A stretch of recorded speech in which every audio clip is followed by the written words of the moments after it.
T-minus 10, 9, 8, 7, 6, 5, 4, 3, 2, 1.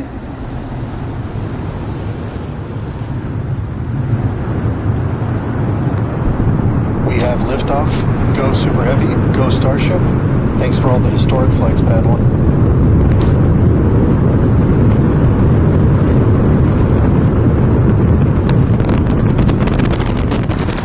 Eagles pitching downrange. Booster Raptor chamber pressure nominal.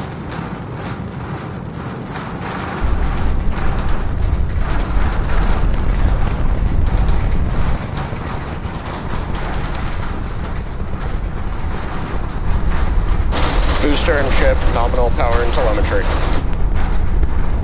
All right, we are about 45 seconds into flight. We're still getting the rattle here at Star Factory. We are seeing 33 out of 33 Raptor engines lit on Super Heavy as it arcs across the Gulf. Coming up next on Max Q.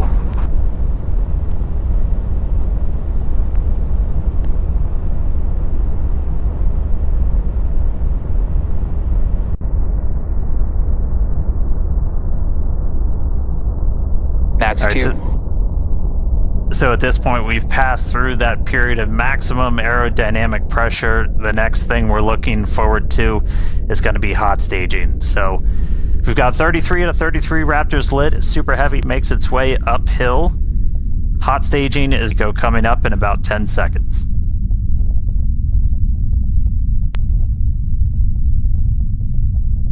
See the engines throttling down. Booster engine cutoff. Ship ignition. Stage separation.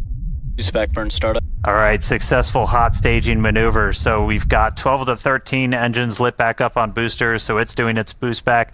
Real excitingly, though, we've got 6 out of 6 Raptors lit on ship there, so it's now going to continue to make its ascent into outer space. Meanwhile, this boost back is happening. We're using those 13 engines, so everything, well, 12 out of the 13, and then we go down to 3, and then we're going to shut down for the end of boost back. That's sending Super Heavy back towards its planned splashdown zone in the Gulf. Right after we finish this boost back burn, we're also going to separate the hot stage. This will be the final time that we're doing this. All right, there's the end of the boost back burn. We should be seeing the hot stage. There.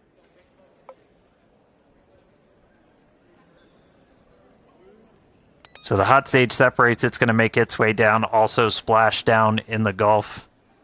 In the meantime, though, these 6 ship Raptors are going to continue firing for about 5 more minutes. Next up for the booster, though, is going to be its landing burn. There's a cool tracking shot. We dumped some of the prop out on our way back in. All right, so for booster, this is one of the main things we're trying to get is going to be this landing burn. Oh, that's so you can see the hot stage kind of making its way towards the left side, so that's the bottom of the booster. It's about to pass right in front of where you can see some of that prop dump happening. They look like they're close together, but there's a good amount of distance between them, and the hot stage will go down and splash down in the Gulf while the booster comes back for its landing burn. Starship is on nominal trajectory. All right. Looking good on our trajectory, looking good on everything.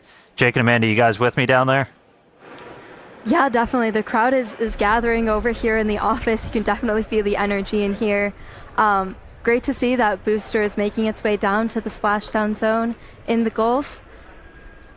Yeah, the shaking down here was absolutely nuts. The windows are still there, still intact, so that was pretty awesome. But yeah, booster's coming down. We're at about 30 kilometers.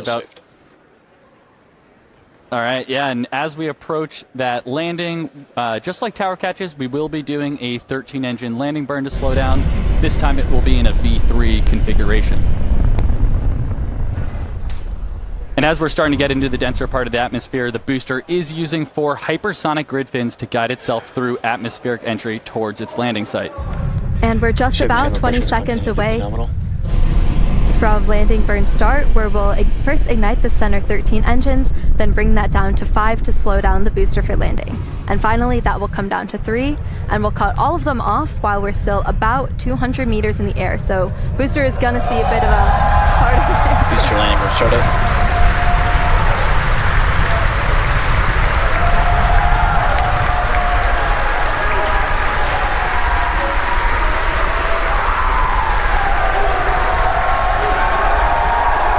Booster landing burn shut down. And there we heard it, booster landing burn shut down. We saw a 13 to 5 to 3 V3 demonstration, and into the water we go. Wow, that was absolutely awesome. If you can even hear us right now, congrats to the whole SpaceX team. So far, so good for today. That was incredible. All right, great stuff, guys. I'm jealous of the crowd. All right, back to ship. Ship's still making its way. We've got a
see plasma starting to build on the windward side of the rocket there.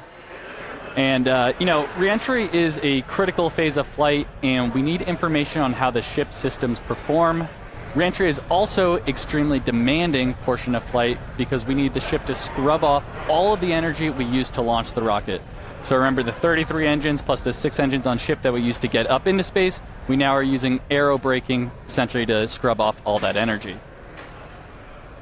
And of course, Starlink is a big part of this, giving us the views we have right now, and also letting us gather as much data as possible, which again is really the main reason why we do these flights.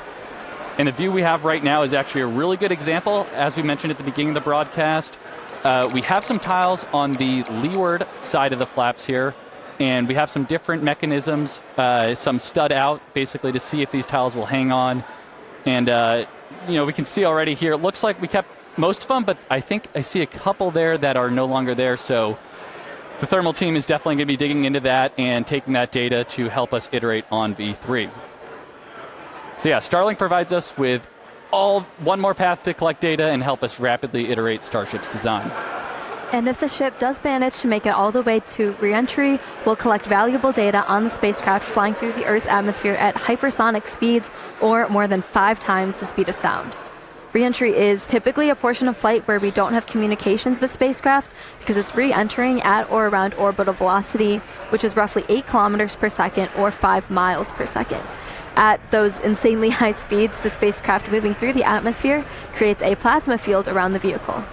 Yeah, and that blanket of plasma distorts communication frequencies, so it's not uncommon to experience brief blackouts in communication. All right, so big picture here, Starship is designed to land on Mars where there are no runways or other humans to help out. So that means we need to do a propulsive landing instead of a more traditional means like parachutes, which is what our Dragon spacecraft uses, or a runway like the Space Shuttle. Propulsive landing enables more rapid reusability. Now, as the ship makes its way back to Earth, we should start hearing some callouts when we hear entry max heating and entry max Q. That means the ship has made it through the maximum heating.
Starship is transonic, starting the belly flop phase of flight.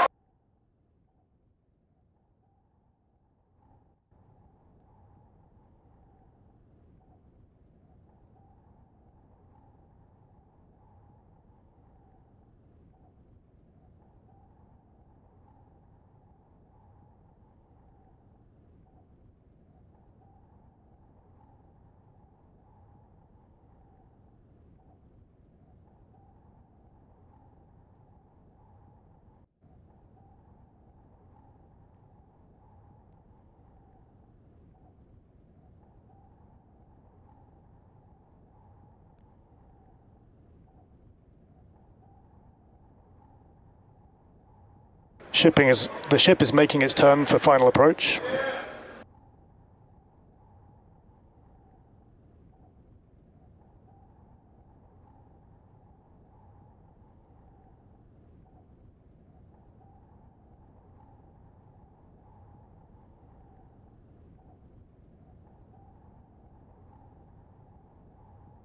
Ship landing startup.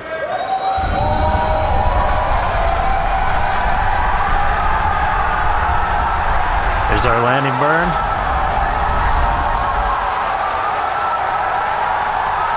Three down to 2. Starship has landed.